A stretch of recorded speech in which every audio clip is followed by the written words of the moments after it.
Hi friends, നിങ്ങൾ സമ്പന്നനാകാൻ സമ്മതിക്കാത്ത വ്യക്തികൾ നമ്മൾക്ക് ചുറ്റുവട്ടത്തും നമ്മൾ വളരെ സ്നേഹത്തോടെ നിൽക്കുന്ന ആൾക്കാർ തന്നെയായിരിക്കും കൂടുതലും നമ്മൾ പണക്കാരനാകാൻ സമ്പന്നനാകാൻ അനുവദിക്കാത്തവർ.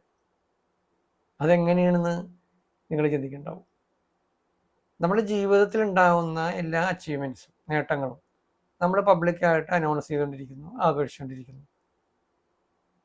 ഇത് ചെറിയ രീതിയിലുള്ള ഇമ്പ്രൂവ്മെന്റ് വരുമ്പോൾ തന്നെ മെന്റലി നമ്മൾ ഉയരണത് അംഗീകരിക്കാനും സപ്പോർട്ട് ചെയ്യാനും പറ്റാത്ത കുറച്ച് ആൾക്കാരുണ്ടാവും. കൂടുതലും നമ്മൾ അടുത്തറിയാവുന്നവർ അതിൽ ആ കാറ്റഗറിയിൽ ഉണ്ടാവും.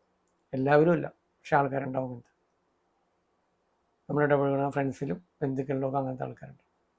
നമ്മളെ സാമ്പത്തിക കുറച്ച് അംഗീകരിക്കാൻ പറ്റാത്തവർ. നമ്മുടെ കഷ്ടതയിലാണെങ്കിൽ അവർക്ക് ഹാപ്പി ആയിരിക്കും. നമ്മൾ പ്രശ്നങ്ങളിലാണെന്ന് അറിയുമ്പോൾ കുറേ ആശ്വസിപ്പിക്കുകയൊക്കെ ചെയ്യും. പക്ഷെ നമുക്കൊരു നേട്ടം ഉണ്ടായി, വലിയ അച്ചീവ്മെന്റ് ഉണ്ടായി എന്ന് പറയുമ്പോൾ അവർക്കൊരു ന്യൂട്രൽ മൈൻഡ് വരും. ഉള്ളുകൊണ്ട് അവർ ഒരു നെടുവിശ്വാസം, അംഗീകരിക്കാത്ത അവസ്ഥ. അപ്പം നമ്മൾ കണക്ട് ചെയ്തിരിക്കുന്ന ആൾക്കാരുടെ ചിന്തകൾക്ക് പവറുണ്ട്. നമ്മൾ കണക്ട് ചെയ്തിരിക്കുന്ന ആൾക്കാരുടെ ചിന്തകൾ നമ്മളുടെ ജീവിതത്തിനെ വളരെയധികം ബാധിക്കും. നെഗറ്റീവിന് നെഗറ്റീവും പോസിറ്റീവിന് പോസിറ്റീവും ബാധിക്കും. അപ്പം നമ്മളെപ്പോഴും നമ്മുടെ ജീവിതത്തിലുള്ള ആഗ്രഹങ്ങളും അതുപോലെ വലിയ നേട്ടങ്ങളും ലൈഫ് ഗോളും ഒക്കെ നമ്മൾ അടുത്ത് ഇടപെടുന്ന ആൾക്കാരോട് പറയാണ്ടിരിക്കുക എന്നുള്ളതാണ്. പറഞ്ഞു കഴിഞ്ഞാൽ അവരുടെ ചിന്തയിൽ നമ്മൾ സമ്പന്നനാകാണ്ടിരിക്കാൻ അല്ലെങ്കിൽ നമ്മളുടെ ആഗ്രഹങ്ങൾ നടക്കാണ്ടിരിക്കാനുള്ള പണി കൊടുക്കും. അത് മനഃപൂർവ്വം ചിന്തിക്കുന്ന ആൾക്കാരും ഉണ്ടാവും, ഓട്ടോ കറക്ഷനിൽ അറിയാണ്ട് സംഭവിക്കുന്നുണ്ടാവും. അറിയാണ്ട് സംഭവിക്കാനാണ് കൂടുതൽ. നമ്മളിപ്പോൾ ഒരു 4 വീലർ വാങ്ങിക്കഴിഞ്ഞാൽ നമുക്ക് അടുത്തറിയാവുന്ന ആൾക്കാർ മനസ്സിൽ ചിന്തിക്കും, അവരെല്ലാം വണ്ടി വാങ്ങി, അല്ലെങ്കിൽ നമ്മളേലും നല്ല വണ്ടി വാങ്ങി എന്നുള്ളൊരു ചിന്ത പോലും നമുക്ക് ഇറിറ്റേഷൻ ഉണ്ടാക്കും, നമ്മളൊരു പക്ഷേ ബാധിക്കാം. നമ്മൾ പവർഫുൾ ആണെങ്കിൽ നമുക്കത് അത്ര ഇത് ചെയ്യില്ല. പക്ഷെ അങ്ങനെ നിരവധിയായിട്ടുള്ള ആൾക്കാർ ചിന്തിക്കുമ്പോൾ അതൊരു തടസ്സം തന്നെയാണ്, ഇങ്ങനത്തെ ചിന്താഗതികൾ. അപ്പം അത് ബാധിക്കാണ്ടിരിക്കണമെങ്കിൽ എന്താ, നമ്മളായിട്ട് ഇതെല്ലാം ചെന്ന് പറയാണ്ടിരുന്നാൽ മതി. ഇപ്പോൾ ചില ആൾക്കാർ പറയില്ലേ, ഒരു വലിയ അച്ചീവ്മെൻറ്റ് നേടിക്കഴിഞ്ഞാൽ ഒരു 4 വീലർ വാങ്ങിക്കഴിഞ്ഞാൽ ഞാൻ വണ്ടി എടുത്തിട്ടാ എല്ലാവരോടും പറഞ്ഞു നടക്കും, ഞാൻ വീട് വെച്ചിട്ടാ, ഞാൻ ഗോൾഡ് എടുത്തിട്ടാ, ഞാൻ സ്വർണം വാങ്ങി. അത് വില കൂടിയ വസ്തുക്കൾ സ്വന്തമാക്കണമെന്ന് നമ്മളിങ്ങനെ പറഞ്ഞുകൊണ്ടിരിക്കും. ഈ പറച്ചിലൂടെ നമുക്ക് കിട്ടുന്ന റിട്ടേൺ എന്ന് പറഞ്ഞാൽ നെഗറ്റീവായിരിക്കും. അത് അവർ ഏതെങ്കിലും രീതിയിൽ അറിഞ്ഞോട്ടെ. നമുക്ക് അത്ര ഒഴിച്ചുകൂടാൻ പറ്റാത്ത വളരെ വേണ്ടപ്പെട്ട ചില ആൾക്കാരോട് ചിലപ്പോൾ നമ്മൾ പറയേണ്ടി വരും അച്ചീവ്മെൻറ്റ്. അവരോട് പറയുക, അത് നടക്കണതിന് നേരത്തെ തന്നെ പറയണ്ട, അത് അച്ചീവ് ചെയ്യുന്നതിന് തൊട്ട് മുമ്പ് വേണമെങ്കിൽ പറയുക, അച്ചീവ് ചെയ്ത് കഴിഞ്ഞിട്ട് പറയുക. അതല്ലാണ്ട് നമ്മൾ അച്ചീവ് ചെയ്ത് കഴിഞ്ഞിട്ടാണെങ്കിലും അച്ചീവ് ചെയ്യുന്നതിന് മുമ്പാണെങ്കിലും അനൗൺസ് ചെയ്തുകൊണ്ടിരിക്കുന്ന ഒരു രീതി ഉണ്ടെങ്കിൽ അത് നമുക്ക് ദോഷം ചെയ്യും. അതുപോലെ തന്നെയാണ് സോഷ്യൽ മീഡിയയിൽ ഷെയർ ചെയ്യുമ്പോൾ. നമുക്ക് വളരെ അടുത്തറിയാവുന്ന ആൾക്കാർക്ക് വേണമെങ്കിൽ നമ്മളുടെ കാര്യങ്ങൾ അപ്ഡേറ്റ് ചെയ്തു. സോഷ്യൽ മീഡിയയിൽ ഷെയർ ചെയ്യുമ്പോഴത്തേക്കും എത്രയോ ആൾക്കാർ അതൊന്നും ഇല്ലാത്തവരുണ്ടാവും. അവർ തലയിൽ ചിന്തിക്കുമ്പോൾ അതിൻ്റെ ചെറിയൊരു എഫക്റ്റ് നമുക്ക് കിട്ടാം, അതിൻ്റെ വേദന. ഇപ്പോൾ ഒരു സിനിമ നടൻ ഒരു ലക്ഷറി കാർ വാങ്ങി എന്നും പറഞ്ഞിട്ട് അതിൻ്റെ ഒരു ഫോട്ടോയോ വീഡിയോ ഇട്ട് കഴിഞ്ഞാൽ അതിനകത്ത് വരുന്ന കമൻറ്റ് ശ്രദ്ധിച്ചാൽ ഞാൻ പറയണത് മനസ്സിലാക്കണം. അപ്പോൾ കമൻറ്റിൽ ആൾക്കാർ ഇടും, ഞങ്ങളുടെയൊക്കെ പൈസ കൊണ്ടല്ലേടാ നീ ഇതായത്, നീ കാറ് മേടിച്ച് ഞങ്ങൾ എന്ത് ചെയ്യാനാടാ. അപ്പം ഞാൻ പറഞ്ഞ പോലെ ഇതേ മൈൻഡ് തന്നെ ആൾക്കാർക്ക് ഉണ്ടെന്നുള്ളതാണ്. മനസ്സിലായ? അതായത് ഒരാളുടെ ഡെവലപ്മെന്റ്സ് അംഗീകരിക്കാൻ അല്ലെങ്കിൽ ഡെവലപ്പ് ചെയ്യണത് അംഗീകരിക്കണ മൈൻഡ് നമ്മളുടെ സംസ്കാരം അനുസരിച്ച് അങ്ങനത്തെ ഒരു ഹാബിറ്റ് വളരെ കുറവാണ്. സത്യത്തിൽ വേറൊരാൾ ഉയരട്ടെ എന്ന് ചിന്തിച്ചാൽ നമ്മൾ ഉയരും. നമുക്കൊരു ബ്ലെസ്സിങ് മെൻറ്റാലിറ്റിയാണ് വേണ്ടത്, അതില്ല. അപ്പോൾ അതുകൊണ്ട് തന്നെ നമ്മൾ റിച്ചാകാൻ, സാമ്പത്തിക ഉയർച്ചയിലെത്താൻ തടസ്സമായിട്ട് നിൽക്കുന്നത് നമ്മുടെ ചുറ്റുവട്ടത്തെ ആൾക്കാർ തന്നെ.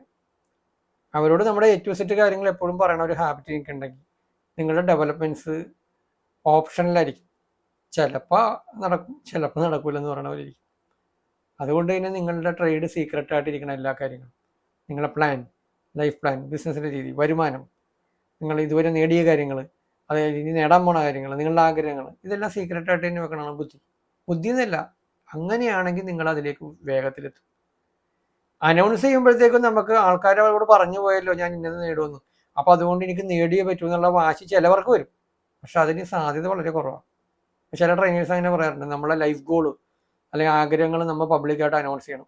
അപ്പോൾ അവരോടൊക്കെ പറഞ്ഞിട്ടുണ്ടല്ലോ, അതുകൊണ്ട് നമ്മൾ ആ പറഞ്ഞേക്കണത് വെച്ചിട്ട് എങ്ങനെയാണ് നേടാൻ ശ്രമിക്കുന്നത്. അങ്ങനെ ശ്രമിക്കാനുള്ള മൈൻഡ് വളരെ ഒരു 1-2% ഉണ്ടാവുള്ളൂ. ബാക്കിയുള്ള ആൾക്കാർക്ക് നിരാശ വരും, അതിലേക്ക് എത്താൻ ഡിലേ വരുമ്പോൾ. അവർ ഡൗൺ ആവും. ആൾക്കാരുടെ അടുത്ത് പറഞ്ഞു പോയില്ലെന്ന് നാണക്കേട് വരും, അങ്ങനെ നെഗറ്റീവ് ആവും. അപ്പോൾ നമ്മളത് അനൗൺസ് ചെയ്യണ്ട, നമ്മൾ അച്ചീവ് ചെയ്ത് പറഞ്ഞോട്ടെ. അപ്പോൾ ബാക്കി ആ പബ്ലിക്കായിട്ട് അങ്ങനെ അനൗൺസ് ചെയ്യുന്ന രീതി കൊണ്ട് ദോഷം ഉണ്ടാവുള്ളൂ. കാരണം അങ്ങനെ അനൗൺസ് ചെയ്യുമ്പോൾ തന്നെ നമ്മളോട് വളരെ സ്നേഹമുള്ളവരെ അവനത് നേടട്ടെ എന്ന് ആശംസിക്കണം, അംഗീകരിക്കണം വേണ്ടിയിട്ടുള്ളൂ. ബാക്കിയുള്ളവരും പിന്നെ നടക്കും, അവൻ്റെ അഹങ്കാരമാണെന്ന് പറയും, അത് നടക്കില്ലെന്ന് പറയും. അപ്പോൾ അതെല്ലാം മനുഷ്യർക്കെല്ലാം പവറുണ്ട്, എല്ലാ മനുഷ്യർക്കും പവറുണ്ട്. ഈ പവറെല്ലാം വർക്കിങ്ങാണ്, നമ്മുടെ വിജയത്തിനും പരാജയത്തിനും വർക്ക് ചെയ്യും. അപ്പം മറ്റുള്ളവരുടെ മെൻ്റൽ പവർ നമ്മൾ സീക്രട്ടായിട്ട് വെക്കേണ്ട കാര്യങ്ങൾ പബ്ലിക് ആക്കിക്കൊണ്ടിരുന്നാലും മറ്റുള്ളവരുടെ മെൻ്റൽ പവർ നമ്മുടെ പരാജയത്തിനായിട്ടേ വർക്ക് ചെയ്യുള്ളൂ. ഞാൻ ഇന്നത് അച്ചീവ് ചെയ്യാൻ പോണ്, ഞാൻ ഇന്നത് മേടിച്ചു, ഇന്നത് വാങ്ങിക്കാൻ പോകുന്നു, അടുത്ത പോലെ ഇത് വാങ്ങിക്കും, ഞാൻ ഇന്ന പോലെ ഇന്നത് ചെയ്യും എന്നൊക്കെ പറയുമ്പോഴത്തേക്കും വളരെ എണ്ണാവുന്ന ചില ആൾക്കാരാണ് നമ്മൾ അംഗീകരിക്കണത്, സ്നേഹിക്കണത്, സപ്പോർട്ട് ചെയ്യണം. ബാക്കി എല്ലാവരും തലയിരിഞ്ഞ് നിൽക്കും, നടക്കണ കാര്യമൊന്നുമില്ല, അവൻ്റെ അഹങ്കാരം. ഇങ്ങനെ ഒരു കൂട്ടം ആൾക്കാർ പറയുമ്പോൾ നമ്മൾ 2 കൊല്ലം കൊണ്ട് നേടേണ്ട ഒരു അച്ചീവ്മെൻറ്റ് നമ്മൾ 10 കൊല്ലമായാലും ചിലപ്പോൾ നേടില്ല. അതുകൊണ്ട് മനസ്സിലാക്കുക, നിങ്ങൾ പണക്കാരനാകാൻ, സമ്പന്നനാകാൻ തടസ്സം നിൽക്കുന്ന ആൾക്കാർ ഏതൊക്കെ കാറ്റഗറിയാണെന്ന് ഇപ്പോൾ നിങ്ങൾക്ക് മനസ്സിലായിട്ടുണ്ടാവും. ആ കാറ്റഗറി എങ്ങനെ വേണം, അത് നമ്മൾ വളരെ സ്നേഹത്തോടെ ഇരിക്കണ ബന്ധുക്കളാണെങ്കിലും ഒറ്റ ചങ്കാണെന്ന് പറയുന്ന സുഹൃത്തുക്കളാണെങ്കിലും സഹോദരങ്ങളാണെങ്കിലും ഒക്കെ ഇത് വർക്കിങ്ങാണ്. പക്ഷെ അത് മനസ്സിലാക്കണമെങ്കിൽ നമ്മൾ എന്താണ് കൊടുക്കുന്ന ഔട്ട് അതനുസരിച്ചിട്ടാണ് റിട്ടേൺ കിട്ടണം. നമ്മൾ സീക്രട്ടായിട്ട് വെക്കേണ്ട കാര്യങ്ങൾ സീക്രട്ടായിട്ട് വെക്കുക. അവരോട് പറയേണ്ടതായ കാര്യങ്ങളാണെങ്കിൽ വളരെ അടുത്ത അത്യാവശ്യമുള്ളവരാണെങ്കിൽ പറയുക. നേടിക്കഴിയുമ്പോൾ പറഞ്ഞാൽ മതി, അത് പെട്ടെന്ന് അങ്ങനെ ഉണ്ടായതാ, പെട്ടെന്ന് സിറ്റുവേഷനിൽ വാങ്ങിച്ചു എന്ന് പറഞ്ഞാൽ മതി. അതല്ലെങ്കിൽ വേറെ ആൾക്കാർ വഴി അറിഞ്ഞോട്ടെ, നമ്മളിങ്ങനെ അനൗൺസ് ചെയ്യണ്ട. ഈ സോഷ്യൽ മീഡിയയിലൊക്കെ ഇങ്ങനെ ഫോട്ടോ എടുത്തു, ഞാൻ ഇത് വാങ്ങി, അത് വാങ്ങി, ഇത് വാങ്ങി. സോഷ്യൽ മീഡിയയിൽ ഇറങ്ങുന്നതിന് മുമ്പ് നമ്മൾ അത് ചെയ്യില്ലായിരുന്നല്ലോ. നാട്ടുകാരെ കാണിക്കാൻ വേണ്ടിയല്ല. നമ്മളൊരു ലക്ഷറി കാർ വാങ്ങിക്കണം എന്തിനാ? നമ്മളതിൽ യാത്ര ചെയ്യാൻ. നമ്മൾ യാത്ര ചെയ്താൽ പോരെ, നമ്മുടെ ജീവിത സൗകര്യങ്ങൾ നമ്മൾ അനുഭവിച്ചാൽ പോരെ. ചില ആൾക്കാർ ലോകം മുഴുവൻ ടൂർ പോയി. ഇപ്പം യൂട്യൂബേഴ്സും അല്ലെങ്കിൽ കുറച്ച് കാറ്റഗറി, അത് ഞാൻ കുഴപ്പമില്ല എന്ന് പറയണം, ഈ ആറ്റിറ്റ്യൂഡിനെ പറ്റി പറയണം. ചില ആളുകൾ ലോകം മുഴുവനും ടൂർ പോയിട്ട് ആ ലോകം മുഴുവൻ ടൂർ പോകുന്നതിൻ്റെ വീഡിയോസ് എല്ലാം ഒരു യൂട്യൂബർ എന്നുള്ള നിലയിൽ നിങ്ങൾക്ക് പബ്ലിക്കിനെ പരിചയപ്പെടുത്താൻ വേണ്ടിയിട്ട് നിങ്ങളൊരു വീഡിയോ ചെയ്തിട്ട് അല്ലെങ്കിൽ അതിൻ്റെ ടോപ്പിക്സും അതിൻ്റെ കാര്യങ്ങളൊക്കെ അറിയിച്ചുകൊണ്ട് ചെയ്യണമെങ്കിൽ ഓക്കെ. അല്ലാണ്ട് ഞാൻ ഇവിടെയാണെന്ന് പറഞ്ഞ് കുറേ ഫോട്ടോ ഇട്ടു, അല്ലെങ്കിൽ ഞാൻ ഇന്നത് വാങ്ങി, ഞാൻ ഇന്ന കാർ വാങ്ങി എന്നൊക്കെ പറഞ്ഞ് നമുക്ക് അറിയാൻ പാടാത്ത ആൾക്കാർ വരെ കാണുന്ന രീതിയിൽ നേരിട്ട് അറിയാൻ പോലുള്ള ആൾക്കാർ അങ്ങനെ ഇടുന്നതുകൊണ്ട് ഒരു നേട്ടമില്ല ശരി. അതിന് നമുക്ക് കുറച്ചെങ്കിലും നെഗറ്റീവ് കിട്ടാൻ മാത്രം സാധ്യതയുള്ളൂ. അപ്പോൾ എന്തായാലും ഞാൻ ഇന്നത്തെ വീഡിയോ അവസാനിപ്പിക്കുകയാണ്. അപ്പം നിങ്ങൾ സമ്പന്നനാകാൻ തടസ്സം നിൽക്കുന്നത് കാരണം വരുന്നത് നമ്മളുടെ തന്നെ കുഴപ്പം കൊണ്ടാണെന്ന് എനിക്കിപ്പോൾ മനസ്സിലായിട്ടുണ്ടാവും. തടസ്സം നിൽക്കുന്ന ആൾക്കാർ അതാണെന്ന് പിടികിട്ടിയിട്ടുണ്ടാവും. എന്തായാലും വീഡിയോ നിർത്തുന്നു. നന്ദി, നമസ്കാരം.